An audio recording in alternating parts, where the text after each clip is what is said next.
সাংগঠনিক শক্তি আমাদের আছে এবং থাকবে।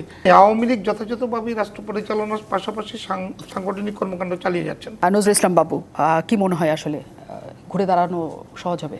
না, আওয়ামী লীগ তো ঘুরে দাঁড়ানোর কিছু নেই। আওয়ামী লীগ যথাযথভাবে রাষ্ট্র পরিচালনার পাশাপাশি সাংগঠনিক কর্মকাণ্ড চালিয়ে যাচ্ছেন। আমি আপনাকে বারবার বলছি যে বাংলাদেশের প্রধানমন্ত্রী যেটা চেয়েছেন যে সুরক্ষা এবং দেশের মানুষ যেন ক্ষতিগ্রস্ত না হয়, দেশের সম্পদ যেন বিনষ্ট না হয়, সেই চাওয়ার ক্ষেত্রে যদি সাংগঠনিক দুর্বলতা মনে করেন তাহলে তো আমি মনে করি তা না। কারণ সাংগঠনিক শক্তি আমাদের আছে এবং থাকবে। রাজনৈতিক কর্মীদেরকে বলা হয়নি প্রতিহত করো, রাজনৈতিক নেতাকর্মীদেরকে এই যারা হিংস্র তাদের কাছ থেকে দূরে থাকার অভিপ্রায় এই কারণে ব্যক্ত করেছেন এই অভিযোগ আছে যে আওয়ামী লীগ এবং রক্তাক্ত না হয়। নিশ্চয়ই, কিন্তু এটা আপনারা চেয়েছেন, এটা নিশ্চয়ই আমরাও দেখেছি, কিন্তু জনগণের ভাষা, ছাত্রদের ভাষা আওয়ামী লীগ বুঝতে পারেনি।